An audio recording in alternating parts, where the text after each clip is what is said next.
To today's session, जहां पर हम नबार्ड 2025 के लिए एआरडी की क्लासेस को फाइनली शुरू करने जा रहे हैं। It is the most awaited sessions और आप लोगों ने बहुत सारे कमेंट्स करके इन सेशंस की डिमांड की है, so we thought why not. हम पूरा chapter wise unit wise ARD की सिलेबस के हिसाब से कवर करेंगे।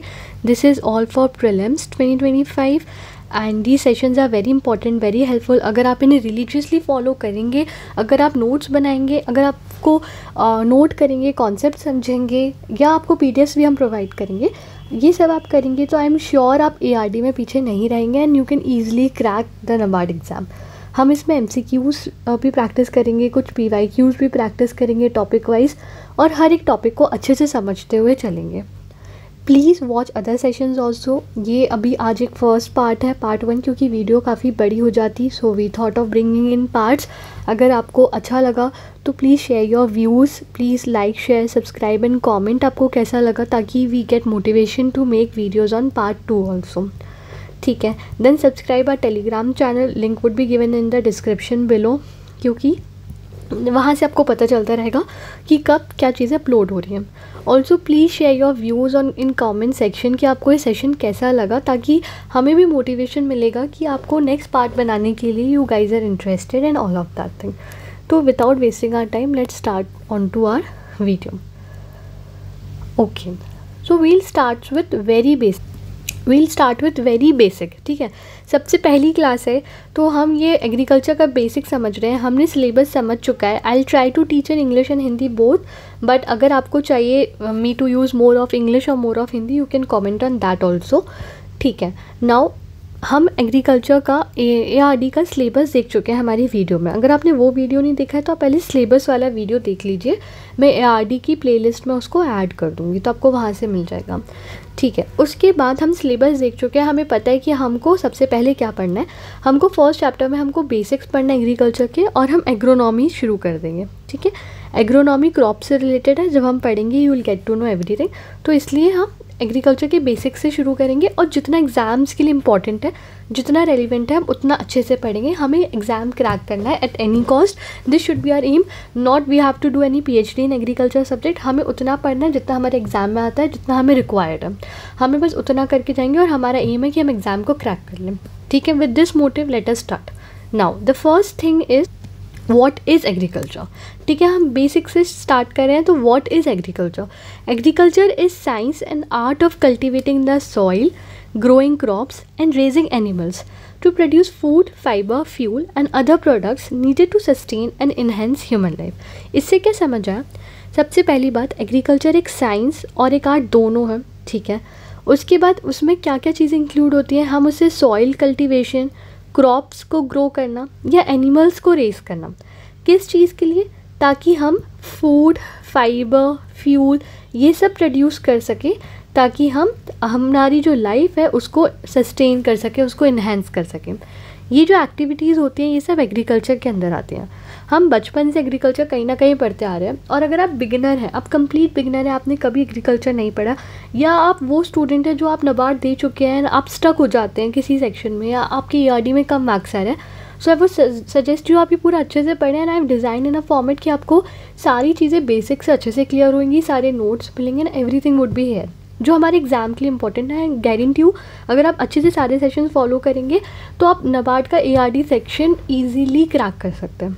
ठीक है, तो हमने पढ़ा एग्रीकल्चर साइंस और आर्ट दोनों है, of cultivating soil, growing crops, raising animals, ताकि हम फूड, फाइबर, फ्यूल को प्रोड्यूस कर पाएँ जो हमारी लाइफ और हमें सस्टेन कर सकें। ठीक है, हमने डेफिनेशन ब्रेक कर दिया। It includes soil preparation, sowing, irrigation, fertilization, harvesting, storage, ये सब एग्रीकल्चर में आता है। Livestock rearing, fisheries, forestry, agro processing, ये सब एग्रीकल्चर का पार्ट है। लाइफ स्टॉक भी एग्रीकल्चर का पार्ट है, फिशरीज भी एग्रीकल्चर का पार्ट है। Agriculture has both traditional practices यानी subsistence farming. Traditional practices, subsistence farming का मतलब होता है खुद के लिए, जब फार्मर्स प्रैक्टिस करते थे फार्मिंग, खुद ही जो अन्न होता था वो उगाते थे और खुद ही वो खाते थे, तो ये पहले के ज़माने में होता था। It was a traditional practice, तो उसे हम सब्सिस्टेंस फार्मिंग कहते थे। तो वो भी इसमें आता है कि अगर कोई फार्मर खुद के लिए प्रोड्यूस कर रहा है, वो भी एग्रीकल्चर का पार्ट है। And modern scientific methods, mechanised farming, biotechnology, ये भी एग्रीकल्चर में आता है। ठीक है, तो क्विक मेमोरी टिप, एग्रीकल्चर जो साइंस, आर्ट, साइंस और बिजनेस है, ये तीनों का मिश्रण अगर हम कर दें, agriculture is art plus science plus business. Art में मैनुअल स्किल्स एंड एक्सपीरियंस आ गया, साइंस में knowledge of biology, soil, weather technology, ये सब आ गया, और बिजनेस में producing and marketing the farm products. तो ये सब हम एग्रीकल्चर में इंक्लूड करते हैं। तो हमने पढ़ा एग्रीकल्चर साइंस है, आर्ट है of cultivating the crops, soil, उसके बाद एनिमल्स को रेज करना to produce food, fibre, fuel, ताकि हम लाइफ सस्टेन कर पाएँ। ये सारी एक्टिविटीज़ एग्रीकल्चर में आती है। तो agriculture is science, art and business, तीनों चीज़ें हैं वो। Now let us solve a MCQ। Agriculture is considered as both art and science because, अभी हमने पढ़ा it is very easy to solve. वो आर्ट और साइंस क्यों माना जाता है उसे? It requires scientific knowledge only. Wrong, क्योंकि साइंटिफिक नॉलेज ओनली का मतलब तो हो गया वो साइंस है, but how it is also N art? Only traditional knowledge और skills? No, it combines skills and scientific principles, so yes, C is the right answer. It is purely a commercial activity, नहीं, ये business का part है, ठीक है, क्योंकि agriculture जो है वो तीनों है। Agriculture is art plus science plus business. I am sorry for my writing, let me right it more clearly. So it is art plus science plus business. ये तीनों कीवर्ड्स आपको अपने नोट्स में लिखने हैं और याद रखना है, ठीक है। कुछ और क्वेश्चंस देखते हैं। Which of the following best describes agriculture? Agriculture को हम कैसे बेस्ट डिस्क्राइब कर सकते हैं? Only cultivation of crops, cultivation of crops and rearing of animals. हमने पढ़ा लाइफ स्टॉक, फिशरीज, फॉरेस्ट्री सब एग्रीकल्चर में आता है, so this is right option. Cultivation of soil only, so ये रेस्ट्रिक्ट कर रहा है। ओनली एनिमल हस्बेंड्री तो नहीं, so B is the right answer, क्योंकि cultivation of crops, rearing of animals सब कुछ इसमें होता है। Then term agriculture is derive from which language? तो हम एग्रीकल्चर का टर्म डिराइव करते हैं लेटिन लैंग्वेज से। दिस इज ऑल्सो इम्पॉर्टेंट, क्योंकि अगर यानी फील्ड एंड कल्चर यानी cultivation, that combines to agriculture, और ये लेटिन वर्ड से लिया गया, लेटिन वर्ड, ठीक है। Okay, now let us go with branches of agriculture. अब ब्रांचेस में हम बहुत सारी ब्रांचेस पढ़ते हैं एग्रीकल्चर की। एग्रोनॉमी, हॉर्टिकल्चर में आते हैं pomology, that is study of fruits, और olericulture, that is study of vegetables, floriculture, flowers, फिर forestry, animal husbandry, agriculture engineering, agriculture economics, agriculture extension, home science, plant pathology, entomology, and ये सब हमारे अलग अलग यूनिट्स हैं सिलेबस के, ठीक है, जो हमें कवर करना है। तो हम ये सब चीज़ें अच्छे से डिटेल में कवर करेंगे, स्टार्टिंग विद एग्रोनॉमी। लेकिन उसके पहले हम जो हमारा एग्रीकल्चर का बेसिक्स बचा है वो पढ़ लेते हैं। तो ये ब्रांचेस की लिस्ट इसलिए दिखाई है क्योंकि एग्रीकल्चर की बहुत सारी ब्रांचेस होती हैं। अभी हमने पढ़ा कि एग्रीकल्चर होता क्या है, हमने देखा कि वो साइंस भी है, वो आर्ट भी है, वो बिजनेस भी है, उसमें कितनी सारी एक्टिविटीज़ आती हैं और उसकी बहुत सारी ब्रांचेस भी हैं। इसके ऊपर कुछ क्वेश्चंस है। द ब्रांच ऑफ एग्रीकल्चर जो वेजिटेबल्स की स्टडी से डील करती है, दैट इज़ ओलेरिकल्चर। हालांकि आप यहाँ भी नोट कर सकते हैं, क्योंकि आप बार बार याद करेंगे, जब हम हॉर्टिकल्चर पढ़ेंगे तब भी ये टर्म्स आएंगे और बार बार आपकी आंखों के सामने आएंगे, तो आपको बेटर याद रहेंगे। तो study of vegetables is olericulture, fruits की स्टडी इज़ पोमोलॉजी, ठीक है। Now let us start with agriculture revolutions. तो एग्रीकल्चर रिवॉल्यूशंस के लिए आप यहाँ से स्क्रीनशॉट ले सकते हैं, या PDF आपको देंगे तब आप लिख सकते हैं, या आप अपने नोट्स भी बना सकते हैं। तो ये सारे agriculture revolutions you have to remember, क्योंकि ये एग्ज़ाम में डायरेक्ट आ सकते हैं। तो हम रिस्क नहीं ले सकते उन क्वेश्चंस के लिए जो बहुत ईजी हैं और जो सब सॉल्व करेंगे, राइट। तो एग्रीकल्चर रिवॉल्यूशन में जैसे ग्रीन रिवॉल्यूशन जो है वो फूड ग्रेन्स के लिए, स्पेशली वीट एंड राइस के लिए हुआ था green revolution. Then white revolution is for milk and dairy production. Operation flood is related with white revolution यानी मिल्क, ठीक है, ये भी आप नोट कर लीजिए, ऑपरेशन फ्लड। उसके बाद येलो रिवॉल्यूशन जो है वो ऑयल सीड से रिलेटेड है। एंड कंफ्यूज नहीं होना है, मैं नीचे आ रही हूँ, क्योंकि एग और पोल्ट्री, एग भी वाइट होता है, तो वाइट रिवॉल्यूशन एग नहीं होगा, उसे कंफ्यूज नहीं होना है, इट इज़ सिल्वर, ठीक है, egg is silver and milk is white. फिर येलो हो गया oil seeds, blue is fish, pink is meat and onion, then red is tomato and meat. उसके बाद golden is horticulture, honey and overall fruit production, ये सारे golden revolution के part है। Brown revolution leather से related है। Black जो है वो पेट्रोलियम से रिलेटेड है और ब्राउन जो है वो लेदर से रिलेटेड है। मैं दोनों साथ में इसलिए बता रही हूँ ताकि आपको कन्फ्यूजन ना हो। ग्रे रिवॉल्यूशन जो है वो फर्टिलाइज़र से रिलेटेड है और राउंड रिवॉल्यूशन पोटैटो से रिलेटेड है। ठीक है, आपको इन चीज़ों में डाउट हो सकता है तो आपको याद करना पड़ेगा और आपको ईजिली याद हो जाएगा। ब्राउन लेदर से रिलेटेड है, grey fertilizers, round is potato and black is petroleum. So ये रिवॉल्यूशंस की लिस्ट है जो आपको याद रखनी है। Now let's move on to some questions. Which revolution is related to oil seed production? तो ऑयल सीड से रिलेटेड है येलो रिवॉल्यूशन, मिल्क से रिलेटेड है वाइट रिवॉल्यूशन और operation flood. Then pink revolution related है मीट एंड अनियन से। तो आपको सारे रिवॉल्यूशंस याद रखने हैं, सबके नाम और कौन से नाम से कौन सा रिवॉल्यूशन रिलेटेड है वो भी आपको याद रखना है। ठीक है, let's move on to fathers. ठीक है, अब ये भी एक बहुत इंपॉर्टेंट पार्ट है क्योंकि ये भी आपको सारे याद रखने पड़ेंगे। इसमें कुछ है नहीं समझाने वाला, ये आपको याद ही करना पड़ेगा क्योंकि आ जाते हैं कभी कभी। तो कुछ डिसिप्लिन्स हैं एग्रीकल्चर से रिलेटेड और उनके पायनियर यानी फादर, यानी जिसने वो चीज़ शुरू की तो उसका हम उसको फादर कहते हैं। तो वो चीज़ हमको थोड़ी याद रखनी पड़ेगी क्योंकि एग्ज़ाम में अगर एक दो क्वेश्चन भी आ गया सो वाई मिस ऑन वो क्वेश्चन जो हम प्रिपेयर करके जा सकते हैं। ठीक है, so father of agriculture and father of Indian agriculture, ये तो बेसिक है, हम पढ़ी एग्रीकल्चर है। So father of agriculture is Norman Borlaug, जिन्होंने ग्रीन रिवॉल्यूशन में हाई यील्डिंग व्हीट वेराइटीज़ को डेवलप किया था। Father of Indian agriculture is MS Swaminathan, जिन्होंने इंडिया का ग्रीन रिवॉल्यूशन आगे ले गए थे वो। Then father of agronomy, agronomy हम आगे पढ़ेंगे, ये ब्रांच है एग्रीकल्चर की। तो एग्रोनॉमी के फादर है पीट्रियो डे क्रिसेंसी और इन्होंने एग्रोनॉमी से रिलेटेड टेक्स्ट लिखे थे। फिर मॉडर्न एग्रोनॉमी के फाउंडर है पीट्रे दे क्रिसेंसी और कभी कभी जेथरो टुल को भी माना जाता है। ठीक है, उसके बाद father of horticulture is Liberty Hyde Bailey and एक और आएगा फादर ऑफ इंडियन हॉर्टिकल्चर। ठीक है, that is MH. Oh, wait a second, let me just check because I am confused in the spelling. It is MH Marigoda. Okay, it is MH Marigoda. ठीक है, father of horticulture is Liberty Hyde Bailey and father of Indian horticulture is MH Marigowda. Then father of agricultural chemistry is Justus von Liebig. Father of soil science is VV डॉक्यूशेफ।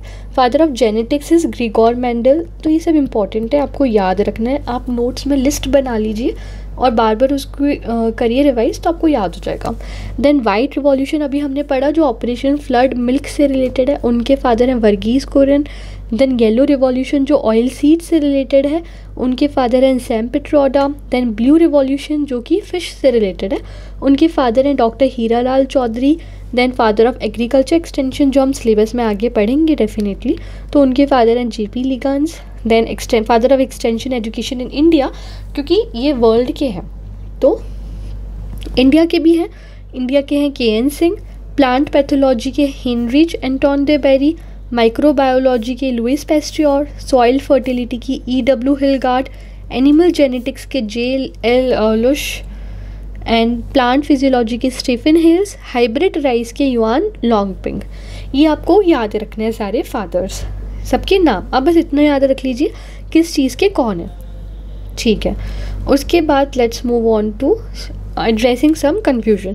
ये मैंने अलग से इसलिए लिखा है because agriculture world के Norman Borlaug हैं, India के MS स्वामीनाथन है और मॉडर्न एग्रीकल्चर के जेथरो टुल है।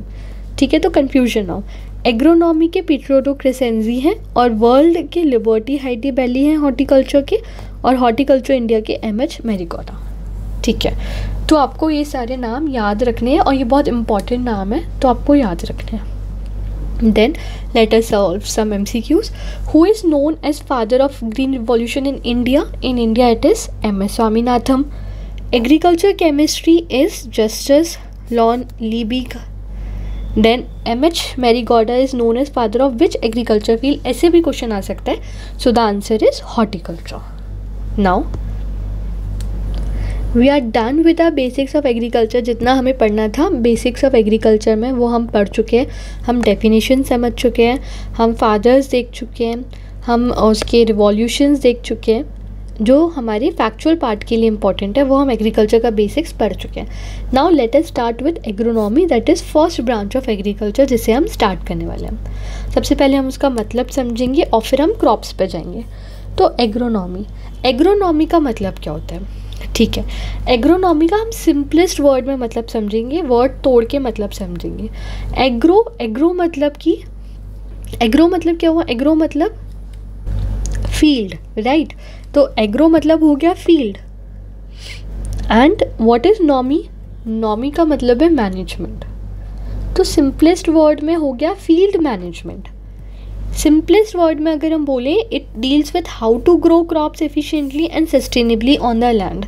यानी कि एग्रोनॉमी एक साइंस है, is a science and practice of field crop production and management of soils to support that production. यानी कि हम जो क्रॉप करते हैं प्रोड्यूस, जो हम फील्ड पे क्रॉप प्रोडक्शन करते हैं और कैसे हम सॉइल्स को मैनेज करते हैं ताकि हम एफिशिएंटली वो प्रोडक्शन कर पाएँ, और उसकी वो जो स्टडी है, जो साइंस बिहाइंड दैट है, वो हम एग्रोनॉमी में पढ़ते हैं। एग्रोनॉमी इज़ नन अनदर कि हम क्रॉप्स कैसे एफिशिएंटली ग्रो करते हैं और कैसे हम सस्टेनेबली ग्रो करते हैं लैंड पर। It deals with field management in short. ठीक है, एग्रोनॉमी कवर्स एवरीथिंग अबाउट कि कैसे सॉइल मैनेजमेंट हो रहा है, प्रिपरेशन हो रही है, कैसे क्या फर्टिलिटी है, कितना कंजर्वेशन करना है, कैसे हम क्रॉप प्रोडक्शन कर रहे हैं, यानी क्रॉप्स के सिलेक्शन से कौन सी फील्ड है जो कौन सा क्रॉप जो है वो सस्टेनेबली ग्रो कर पाएगी, कौन सी क्लाइमेट कंडीशन पे कौन सा क्रॉप ग्रो होगा, कब सो करना है, कब हार्वेस्ट करना है, कितना पानी देना है, इरिगेशन कैसा फॉलो करना है, वीड कंट्रोल, फर्टिलाइजर्स कौन से लगेंगे, कौन सा न्यूट्रिशन देना है, कौन से मैन्योर्स यूज़ करने हैं, क्या क्रॉपिंग सिस्टम होना चाहिए, क्रॉप रोटेशन करना है या इंटर क्रॉपिंग करना है, ये सभी हम आगे पढ़ेंगे। तो क्या करना है, सस्टेनेबल फार्मिंग टेक्निक्स क्या होनी चाहिए, एग्रोनॉमी सबको कवर करता है। समझ रहे हो आप? So agronomy is dealing how to grow crops efficiently and sustainably on the land. It is a science and practice of field crop production and management of soils to support that production. I hope you are understanding what does the term agronomy means. It is field management. कैसे होगा? इन सब के through वो ये करता है। Soil plus crop plus management is agronomy. ठीक है, now let's move on to agronomy का वर्ड को तोड़ता है। सो हमने पढ़ा था कि एग्रीकल्चर जो है वो लैटिन वर्ड से लिया गया है। ठीक है, अब एग्रोनॉमी जो है वो ग्रीक वर्ड से लिया गया है। ये भी आप नोट कर लीजिए, बिकॉज इस पे भी ट्रिक्स कभी कभी नबार्ड खेल लेता है और क्वेश्चंस आ जाते हैं इसके ऊपर। ऑल्सो अगर आप किसी और गवर्नमेंट एग्ज़ाम्स के लिए आए हो, जैसे ICAR या कोई भी और एग्रीकल्चर के जो एग्ज़ाम्स हैं, तो आप उसके लिए भी वीडियोज़ रेफ़र कर सकते हो, बिकॉज सिलेबसेस अगर ये है तो सेम ही होता है। सो एग्रोनॉमी जो है वो ग्रीक वर्ड से आता है, एंड एग्रो मतलब फील्ड और नोमोस मतलब मैनेजमेंट, यानी फील्ड मैनेजमेंट जो हमने पढ़ा था ना। Who is known as the father of agronomy, ये आपको बताना है, क्योंकि अभी हमने जब हम फादर्स पढ़ रहे थे सारे, तो हमने तब पढ़ा था कि फादर ऑफ एग्रोनॉमी कौन होता है। अगर आपको याद नहीं आ रहा है तो आप पीछे जाइए और रिवाइज़ कीजिए अपने नोट्स में जो आपने अभी लिखा होगा। सो ये आपको बताना है। अब हम हमारे सबसे बड़े और इम्पॉर्टेंट टॉपिक की तरफ चलते हैं, जो कि है क्रॉप्स। ठीक है, ये काफ़ी बड़ा टॉपिक है, तो इसको हम शांति से समझने की कोशिश करेंगे और एक एक चीज़ करते हुए चलेंगे। अब क्रॉप होता क्या है? सबसे पहली बात, क्रॉप कोई भी वो प्लांट है जिसको हम कल्टीवेट कर रहे हैं या हम हार्वेस्ट कर रहे हैं एक लार्ज स्केल पे फॉर इकोनॉमिक पर्पस। जैसे सीरियल क्रॉप्स हो सकते हैं, पल्स क्रॉप्स हो सकते हैं, या ऑयल सीड्स क्रॉप्स होते हैं। हमारे इतने सारे टाइप्स ऑफ क्रॉप्स होते हैं। वो क्रॉप्स वही एक प्लांट होता है जिसको हमने कल्टीवेट किया है और फिर हम उसको हार्वेस्ट कर रहे हैं हमारे इकोनॉमिक पर्पसेस के लिए, तो वो उसको हम क्रॉप बोलते हैं, ये आपको पता है। उसके बाद क्रॉप्स को हम बहुत सारे डिफरेंट काइंड्स में क्लासीफाई कर सकते हैं, जैसे कि बेस्ड ऑन एडिबल पार्ट क्या है उसका, सीजन्स कौन से चल रहे हैं, क्लाइमेट क्या है, लाइफ साइकिल क्या है, पॉलिनेशन के बेसिस पे, या साइंटिफिक क्लासिफिकेशन, या type of root system, carbon dioxide fixation, depth of cultivation या टिलेज रिक्वायरमेंट, इन सब के बेसिस पे हम एक क्रॉप को क्लासीफाई कर सकते हैं कि वो क्रॉप कौन सी कैटेगरी में आता है। हम ये सारी क्लासिफिकेशन समझ के क्रॉपिंग को अच्छे से कवर करेंगे। सबसे पहले हम समझ रहे हैं based on edible plant part, ठीक है। तो सबसे पहले हम देखते हैं सीरियल क्रॉप्स। तो सीरियल क्रॉप्स क्या होते हैं? सीरियल क्रॉप्स यानी जैसे आप देख रहे हैं ये वीट, राइस, ये सब हमारे सीरियल क्रॉप्स होते हैं जिनको हम ग्रो करते हैं। राइस, वीट, मेज़, ये सब हो गए, ज्वार, ये सब हमारे सीरियल क्रॉप्स के अंदर आते हैं। कुछ होते हैं मेजर सीरियल क्रॉप्स, कुछ होते हैं माइनर। माइनर में हमारे मिलेट्स आ गए, मेजर में हमारे ये राइस, वीट, ये सब आ गया। तो cereal crops are cultivated grasses, और ये कौन सी फैमिली से बिलोंग करते हैं? They belong to a family of Poaceae और ग्रामिनिया। तो ये आपको नाम याद रखना है। Cereal crops belong to a family of Poaceae, और इसको ग्रामिनिया भी बोलते हैं, ठीक है। ग्रामिनिया से तो आप इजीली याद रख सकते हैं, क्योंकि ग्राम से आप इजीली याद रख सकते हैं, और इसको भी आपको याद रखना है। ग्रामिनिया या पोएसिया, ये जो होती है वो सीरियल क्रॉप्स की फैमिली होती है। ये हम इसको ग्रो करते हैं और हम इसको स्टेपल फूड की तरह भी खाते हैं ऑल ओवर द वर्ल्ड, ठीक है। अब हमने इसकी बोटानिकल फैमिली समझ ली है। इसकी बोटानिकल फैमिली है पोएसिया या ग्रामिनिया, और ये होते हैं मोनोकोटिलेडॉन्स, यानी सिंगल कोटिलेडॉन इन सीड। जब हम सीड्स पढ़ेंगे तब हम कोटिलेडॉन्स, मोनोकोटिलेडॉन्स बहुत डिटेल में पढ़ेंगे, पर अब बस आप अभी याद रख लीजिए कि इनमें सिंगल कोटिलेडॉन होता है सीड में, इसलिए मोनोकोटिलेडॉन्स होते हैं सीरियल क्रॉप्स। ये फैमिली बिलोंग करते हैं टू पोएसिया या ग्रामिनिया, एंड ये इसको हम स्टेपल फूड की तरह खाते हैं। Origin of word. अब वर्ड सीरियल आता कहाँ से है? तो वर्ड सीरियल जो आता है वो सीरीज नाम के वर्ड से आता है, the Roman goddess of grain. तो रोम में एक गॉडेस थी ग्रेन की जिनका नाम था सीरीज, तो वहाँ से सीरियल नाम जो है वो अडॉप्ट किया गया, और रोमन्स मानते थे कि that she was a giver of grains, इसलिए वहाँ से सीरीज से, रोमन गॉडेस ऑफ सीरीज से, ग्रेन की गॉडेस सीरीज से सीरियल नाम का वर्ड आया। तो ये ओरिजिन ऑफ वर्ड हुआ है रोम से, ठीक है। उसके बाद अब हम इसके कंपोनेंट्स देखते हैं। तो कंपोनेंट्स में कार्ब्स यानी स्टार्च या कार्बोहाइड्रेट्स। तो सीरियल्स में जो कार्बोहाइड्रेट्स है वो काफ़ी ज़्यादा होता है, it is around 60 to 70%। And जो मेजर एनर्जी सोर्स होता है वो कार्बोहाइड्रेट्स इसमें काफ़ी ज़्यादा होता है। सारी सीरियल्स की हम बात कर रहे हैं तो दैट इज़ 60 to 70%। प्रोटीन कितना होता है? प्रोटीन है 6 to 12%। तो आपको ये डेटा याद रखना है। मैं आपको वही डेटा बता रही हूँ जो इंपॉर्टेंट है, जो आ चुका है एग्जाम में। कुछ आपको मैं बर्डन नहीं करूँगी एक्स्ट्रा डेटा से, क्योंकि टाइम भी नहीं है। तो ये जो इंपॉर्टेंट है बस हम वही पढ़ रहे हैं, आपको वो याद रखना है, ठीक है। तो कार्ब्स होते हैं इसमें 60 to 70%, और प्रोटीन्स होते हैं 6 to 12%। इसमें फ़ैट होता है 1 to 5%। फ़ैट ज़्यादातर सब में कम ही होता है एक्सेप्ट इन मेज़, बाकी सारी सीरियल्स में फ़ैट कम होता है। अब इसमें कौन सा विटामिन रिच होता है? ये विटामिन ई और विटामिन बी कॉम्प्लेक्स में रिच होते हैं। देन मिनरल्स होते हैं इसमें सेलेनियम, जिंक, आयरन और calcium. Cereals are low in lysine and essential amino acid which limits protein quality। तो क्योंकि सीरियल्स जो होते हैं वो लाइसिन में लो होते हैं, ताकि उसकी वजह से उनका प्रोटीन की क्वालिटी कमज़ोर हो जाती है। आपको ये याद रखना है, लाइसिन में वो जो होते हैं वो लो होते हैं, क्योंकि हम आगे पल्स का भी समझेंगे कि पल्स किस में लो होते हैं, तो वो आ सकते हैं क्वेश्चन इसके लिए ऊपर। सो आपको इसके लिए याद रखना है कि सीरियल्स जो होते हैं they are low in lysine, जो एक एसेंशियल एमिनो एसिड है, जिसकी वजह से उनकी प्रोटीन की क्वालिटी कम हो जाती है। और उसमें कौन सा विटामिन होता है सीरियल्स में? B complex and vitamin E. Protein होता है 6 to 12%, और कार्ब्स या स्टार्च होता है 60 to 70%। तो बस इतना से याद रखना है, कुछ बहुत ज़्यादा नहीं है, सिर्फ कार्ब्स याद रख लीजिए, protein, fat, vitamin and low in lysine. और मिनरल्स के नाम याद रख लीजिए, सेलेनियम, जिंक, आयरन और कैल्शियम में बहुत ज़्यादा रिच होते हैं, ठीक है। उसके बाद ये हो गए उसके बोटानिकल नेम क्रॉप्स की, क्योंकि क्वेश्चंस ऑलरेडी पूछे जा चुके हैं इसके ऊपर, तो आप इसको जो मेजर क्रॉप्स हैं उनके आप बोटानिकल नेम्स याद रख सकते हैं, क्योंकि इट वोंट बी पॉसिबल कि आप हर एक नाम याद रख पाएँ, इतने सारे क्रॉप्स हैं। अभी तो सीरियल क्रॉप्स ही हैं, फिर पल्स क्रॉप्स आएंगे, ऑयल सीड्स आएंगी। तो I also don't want you to overburden yourself with remembering lots of name. तो आप कुछ जो फेमस वाले हैं उनका नाम याद रख लीजिए, और ये अब बार बार पढ़ेंगे तो आपको बहुत सारे याद भी हो जाएंगे। जैसे राइस का ओरिज़ा, सटाइवा, सो ये बहुत ही कॉमन है और जो आपको याद रहेगा, आप बार बार पढ़ेंगे तो ओरिज़ा। देन वीट का चीटिकम, एस्टिवम, आप पहला वर्ड भी याद रख लीजिए तो आपको थोड़ा याद रहेगा, ट्रिटिकम एस्टिवम। मेज का जी मेज, बार्ले का हॉडियम वल्गैरे, तो आप ऐसे याद रख लीजिए। देन इसका याद रख लीजिए। सोरगम का तो याद ही नहीं रखना, sorghum is sorghum bicolor. Then bajra is Pennisetum glaucum. So आप ऐसे थोड़ा एक बार पढ़ेंगे तो आपको कुछ कुछ याद हो जाएंगे। Then these are the major producing countries इस क्रॉप की। चाइना में राइस जो है वो फर्स्ट है प्रोडक्शन में। वीट ऑल्सो चाइना जो है वो फर्स्ट है प्रोडक्शन में। मेज़ में यूएसए फर्स्ट है प्रोडक्शन में। बार्ले में रशिया, ओट्स में रशिया, सोरगम में यूएसए, इंडिया, ये सब मेन कंट्रीज़ हैं। बाजरा में India is the main country, तो वो आप याद रख लीजिए। Now let us solve some MCQs. Okay, let us see अगर आपको याद आ रहा है कि नहीं।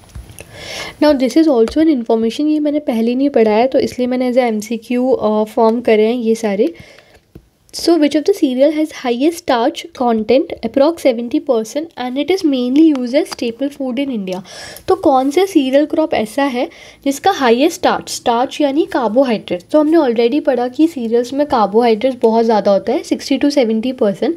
तो ये पूछ रहा है कौन सी सीरियल क्रॉप्स का सबसे ज़्यादा कॉन्टेंट है, तो वो राइस है, इसमें सबसे ज़्यादा कार्बोहाइड्रेट्स होते हैं।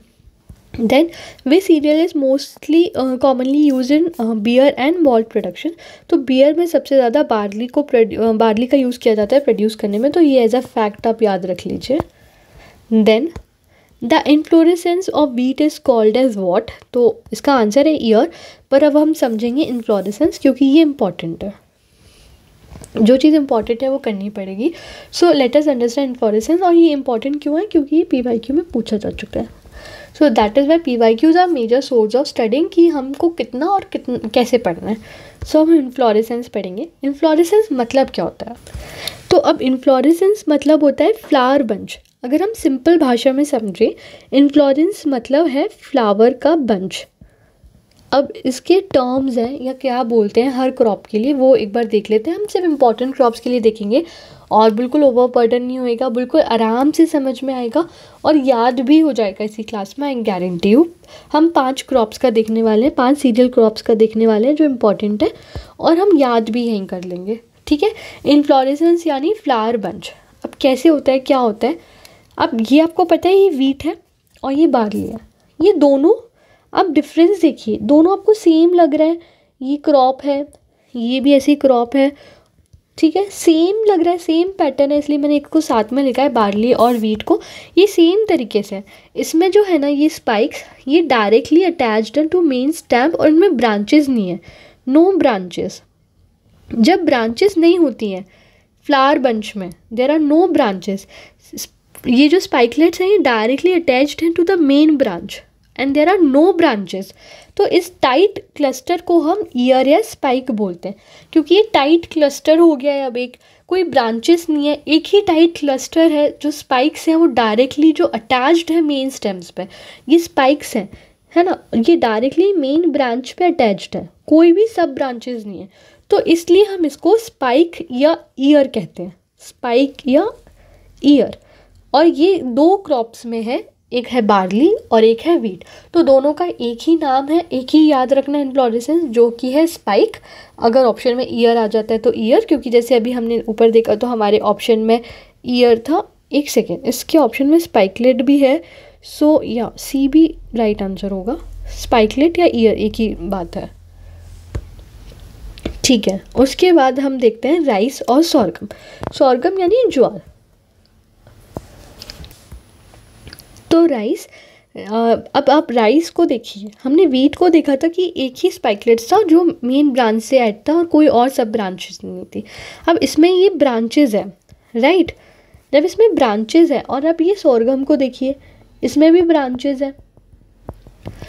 अगर मल्टीपल ब्रांचेस हैं जो मेन ब्रांच से अलग आ रही हैं और वो एक ट्री या स्प्रिंकलर की तरह दिख रहा है, जैसे एक स्प्रिंकलर होता है वैसे दिख रहा है, तो उसके फ्लावरिंग हेड को पेनिकल कहेंगे।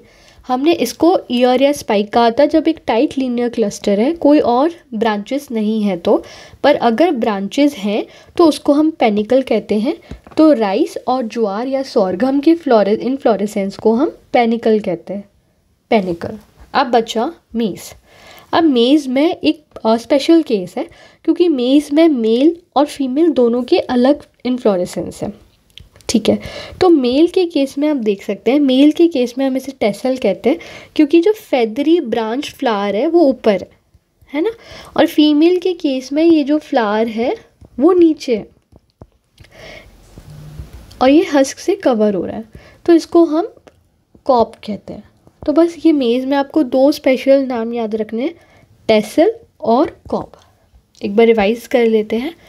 वीट में स्ट्रेट स्पाइकलेट्स हैं, इसलिए ईयर या स्पाइक कहते हैं। बार्ली में भी सेम था वीट जैसे, तो स्पाइक कहते हैं। राइस और सोरगम सेम है, ब्रांचेस और panicle. Maize tassel plus cob, tassel is for male and cob is for female, ठीक है। इतना आपको याद रहेगा, आई होप कोई भी डाउट नहीं है। और अगर आपको डाउट आता है किसी भी पार्ट में तो आप प्लीज़ उसी वक्त कमेंट करके पूछ सकते हैं, मैं आपको कमेंट्स में रिप्लाई करके डाउट क्लियर हो जाएगा। अब हम सेकंड कैटेगरी की तरफ चलते हैं, दैट इज़ पल्स क्रॉप्स।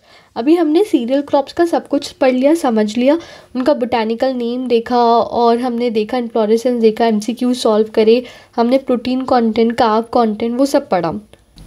अब हम पल्स क्रॉप्स को देखते हैं।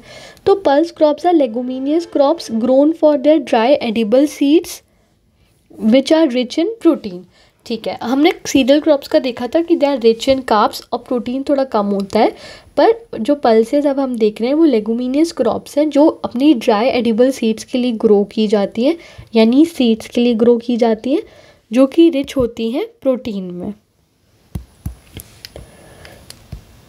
Rich in protein. In simple words pulses जो हैं वो प्रोटीन रिच सीड्स हैं जो हम खाते हैं और बनाते हैं। हमने पल्सेस खाती है, pulses is what, pulses is dal. They also improve soil fertility bye fixing nitrogen. तो पल्स क्रॉप्स क्योंकि लेग्यूम क्रॉप्स होते हैं और लेग्यूम क्रॉप्स की एक स्पेशल क्वालिटी होती है कि वो इम्प्रूव करते हैं सॉइल फर्टिलिटी को, जहाँ पे वो ग्रो किए जाते हैं वहाँ पे वो सॉइल फर्टिलिटी को भी इम्प्रूव करते हैं बाय फिक्सिंग नाइट्रोजन।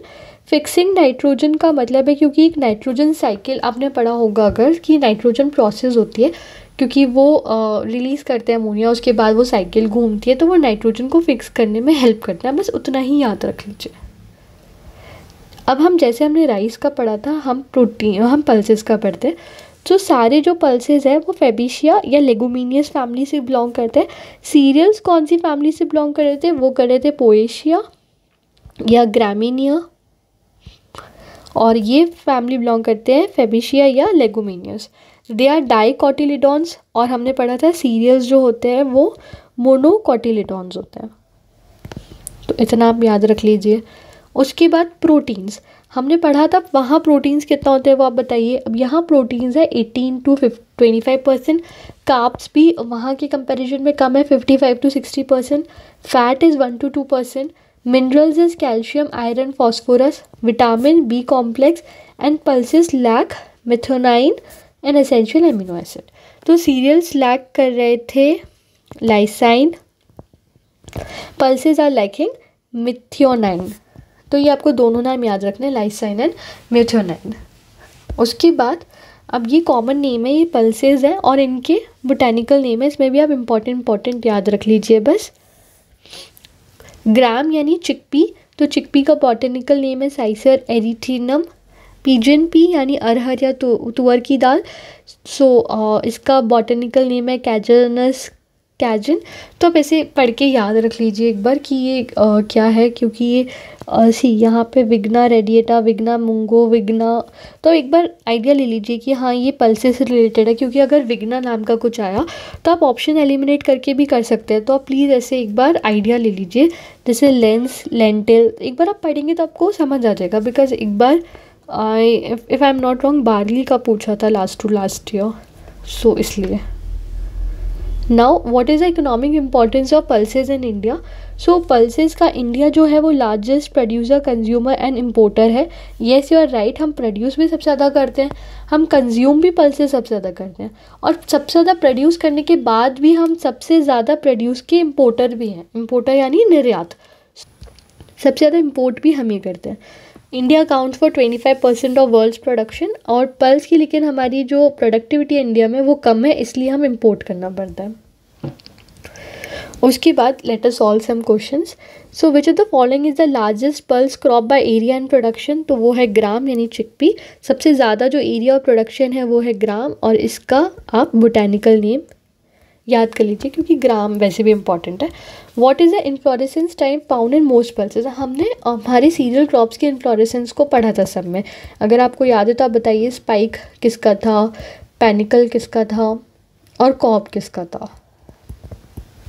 और उसके बाद लेकिन जो इन्फ्लोरेसेंस टाइप है जो मोस्ट पल्सेस में मिलता है वो है रेसिम में. तो आप बस ये याद रख लीजिए, पैनिकल नहीं, स्पाइक नहीं, अम्बल नहीं.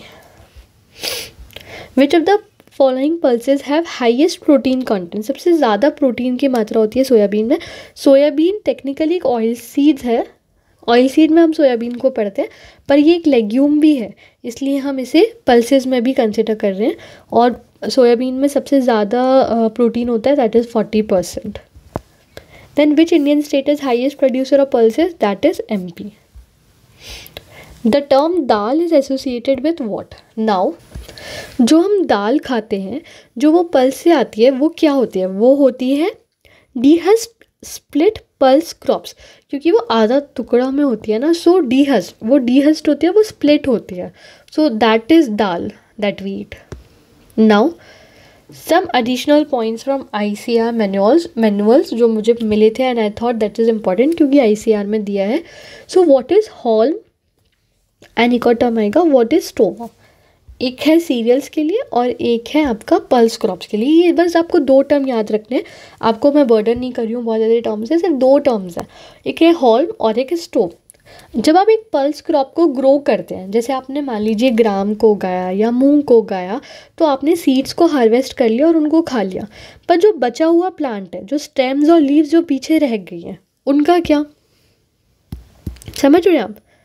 जैसे आपने पल्स क्रॉप को ग्रो किया, सीड आपने ली और आपने खा ली, पर जो लीव्स और स्टेम जो बीच का रह गया उसका क्या, उस जो बचे हुए पार्ट है उसको हम हॉल्म कहते हैं. अब क्या हुआ, जो हम जब हम सब उठा लेते हैं, हमारी सीड्स का कलेक्शन हो जाता है, जो जो बचा हुआ पार्ट होता है जो रह जाता है खेतों में, उसको हम हॉर्न कहते हैं. तो उसका हम यूज़ क्या कर सकते हैं, हम उसको फीड कर सकते हैं टू काउज या गोट्स. वो गुड फॉडर की तरह काम करेगा. या हम उसे we can also mix it in soil and we can use it to improve our manures. We can use it to improve our next crops. So it will also work as green manures. So what is home? You understood this? When we are growing a pulse crop or any other pulse crop, and then what is left behind after harvesting the seeds to eat, what is left behind we call it as horn. And then we can feed it to cow, goats, and then we can also use it to improve our soils by mixing it in the soil so that it works as green manure. ठीक है. Now what is stover. जो हमने horn के लिए पढ़ा वो हम stover पढ़ रहे हैं अब सीरियल्स के लिए. हमने हॉर्न पल्स के लिए पढ़ा, स्टोवर है सीरियल्स के लिए. तो सेम ही आइडिया, जो लेफ्ट ओवर बच जाता है, जैसे हमने मेज़ उगाया या कुछ भी उगाया, उसके बाद जो हमने हार्वेस्टिंग की, उसके बाद जो बच गया, उससे बचे हुए पार्ट को हम स्टोवर कहते हैं. So this is what we studied. Pulses left over is haulm and cereals left over is stover. तो इन 2 वर्ड्स को याद रखना है, इम्पॉर्टेंट. ठीक है. उसके बाद अब हम हमारे थर्ड क्रॉप की तरफ चलते हैं, that is oil seeds. Oil seeds क्या होती है. Oil seeds crops are the plant जो वो सीड्स को प्रोड्यूस करते हैं जो रिच होती है एडिबल ऑयल में, ताकि हम वो सीड से ऑयल निकाल पाएँ और हमारे यूज़ कर पाएँ. किसके लिए, कुकिंग के लिए या मेकिंग घी, वनस्पति, सोप, कॉस्मेटिक्स, एनिमल फीड, इन सब के लिए हम उस ऑयल को यूज़ कर पाएँ. अब इसकी इम्पॉर्टेंस क्या है. नाउ द लार्जेस्ट और second largest producer of several oil seeds है इंडिया. ऑयल सीड जो है वो बिग शेयर कंट्रीब्यूट करते हैं ना GDP. ठीक है. Then critical for nutrition security and reducing edible oil imports. क्योंकि हमारे यहाँ प्रोडक्शन कम हो पाता है, इसलिए हमें इम्पोर्ट करना पड़ता है बहुत ज़्यादा. और अगर हम प्रोडक्शन करेंगे इंडिया में, इम्पोर्टेंस तो और बढ़ेगी. ठीक है. Now let us study crops. ये सेम ही फॉर्मेट में इसके अब बॉटनिकल नेम्स. तो ग्राउंडनट को एरिचिस हाइपोगिया कहते हैं, मस्टर्ड को ब्रेसिका, सोयाबीन को ग्लाइसिन मैक्स, सनफ्लावर को हेलिया. सो सनफ्लावर तो आप हेलियो से याद रख सकते हैं. सेफ्लावर को कैर्थमस टिंटोरियस, सीसेमको सीसेमम इंडिकम, लिनसीड को Linum, whatever, it's difficult to pronounce, niger को ग्विजोटिया एबिसिनिका, कैस्टर को रिकीनस कम्युनस। तो एक बार बस रीडिंग दे दीजिए, कुछ कुछ वर्ड्स लिख लीजिए ताकि आपको याद रहे, ठीक है, क्योंकि आ सकता है और आया है। So we don't want to miss on any question, so हम एक्स्ट्रा प्रिपेयर होकर जाएंगे। Then let us see oils content कितना होता है हमारे ऑयल सीड में, और उसमें अप्रॉक्स प्रोटीन कंटेंट हमें कितना मिलता है, और हम कंपेयर करते हैं। अब ग्राउंडनट सबसे पहले, तो ग्राउंडनट में ऑयल कंटेंट है 45 से 50% और प्रोटीन कंटेंट है 25 to 30%। अगर मैं आपको सोयाबीन का दिखाऊं तो सोयाबीन में ऑयल कंटेंट बहुत कम है 18 to 20%, लेकिन प्रोटीन कंटेंट सबसे ज़्यादा है 40%, और बाकी का आप एक बार रीड कर सकते हैं, ठीक है। हाईलाइट पॉइंट्स जो हैं याद रखने की वो ये हैं कि ग्राउंडनट और सीसेम में हाईएस्ट ऑयल कंटेंट है, that is 45 to 50%। Highest oil content industrial wise देखें तो कैस्टर में है 48 से 50%, पर वो इंडस्ट्री में हम यूज़ करते हैं, खाना बनाने में नहीं, एडिबल नहीं होता है कैस्टर ऑयल। और हाईएस्ट प्रोटीन कॉन्टेंट है सोयाबीन में, दैट इज़ 40%, लेकिन ऑयल का कॉन्टेंट जो है वो सिर्फ 20% है, ठीक है। Which oil seed is highest protein? Soybean, अभी हमने पढ़ा। Then leading state of soybean, सबसे ज़्यादा कौन सा स्टेट जो है वो सोयाबीन प्रोडक्शन करता है, that is again MP. Soybean bowl of India भी कहते हैं उसको। अब हम प्लांट फैमिली में जो हमने देखा, एक बार हम फैमिलीज देखते हैं कि कौन सी फैमिली में कौन बिलोंग करता है ऑयल सीड्स में। तो ऑयल सीड्स में सब अलग अलग फैमिली से बिलोंग करते हैं। हमने सीरियल्स पढ़ा था, एक सेकेंड, हमने सीरियल्स पढ़े थे कि वो पोएशिया या ग्रामिनिया फैमिली से बिलोंग करते हैं। हमने पल्सेस पढ़ी कि वो लेग्यूम या फेबिशिया फैमिली से बिलोंग करते हैं। अब हम ऑयल सीड्स पढ़ रहे हैं कि वो कौन सी फैमिली से बिलोंग करते हैं। हमने पल्सेस में ही पढ़ा था, अगर आपने लेक्चर ध्यान से सुना है तो, कि हम जब पल्सेस पढ़ रहे थे तभी हमने सोयाबीन पढ़ा था कि पल्सेस में सोयाबीन को भी हम इंक्लूड करते हैं क्योंकि वो लेग्यूम फैमिली से है। सो सोयाबीन जो हो गया वो फेबिशिया या लेग्यूम फैमिली से हो गया। फेबिशिया या लेग्यूम तो एक ही बात है। सो ग्राउंडनट, सोयाबीन, ये दोनों जो हैं वो फेबिशिया या लेग्यूम फैमिली से है। Then sesame is Pedaliaceae family. Sunflower जो है वो एस्टेरेशिया फैमिली से है। ऑल्सो नाइजर भी इसी फैमिली से है। एंड सेफ्लावर भी एस्टेरेशिया फैमिली से, तो ये याद रखना है, ये तीनों एस्टेरेशिया फैमिली से। Mustard is Brassicaceae family, linseed is Linaceae and castor is Euphorbiaceae family. So ये सारे आपको फैमिली बोटेनिकल नेम याद रखने, एक बार आप लिस्ट बनाएंगे याद हो जाएगा क्योंकि क्वेश्चन इससे आए हैं। सो इसलिए I am highlighting this. PYQ have been asked on this part also. Yes, I think मैंने यहाँ तक सोचा था आज का सेशन रखने का, because it's already 40 to 43 minutes and I don't want you to overburden yourself with a very long session, because I know इस सेशन में भी आपको बहुत कुछ नया सीखने मिला होगा एंड आपने बहुत सारे नोट्स बनाए होंगे, right. I want you to learn these notes then and there. आप सारी चीज़ें याद करें, because I don't want you to overburden yourself या आपको कुछ चीज़ें याद ना रहे, ताकि हम जब सेकेंड सेशन में मिले तो आपको फर्स्ट सेशन का पूरा याद हो, तो आपको बेटर अंडरस्टैंडिंग भी मिलेगी। हम जब अगले सेशन में मिलेंगे तो हम बाकी के क्रॉप्स को करेंगे, हम देन क्रॉपिंग सिस्टम करेंगे हम, और बाकी के जो हमारे टाइप्स हमने पढ़े थे कि हम कैसे क्लासीफाई कर रहे हैं क्रॉप्स को, सीजन के बेसिस पे, ड्यूरेशन के बेसिस पे, या फोटोसिंथेसिस फिक्सेशन के बेसिस पे, वो सब हम स्टडी करेंगे। We have a long journey, पर आई श्योर यू, अगर आप मुझे फॉलो कर रहे हैं, अगर आप समझ रहे हैं लेक्चर्स, तो आप ARD में और कोई आपको स्ट्रगल परेशानी लेने की बिल्कुल ज़रूरत नहीं है। Your ARD would be sorted, I am guaranteeing you this. हम उतना पढ़ेंगे जितना एग्जाम के लिए बिल्कुल रेलिवेंट है। I hope you like this session. Please like, share, subscribe, share your views, share your comments. आपको पसंद आया? Are you waiting for your second class?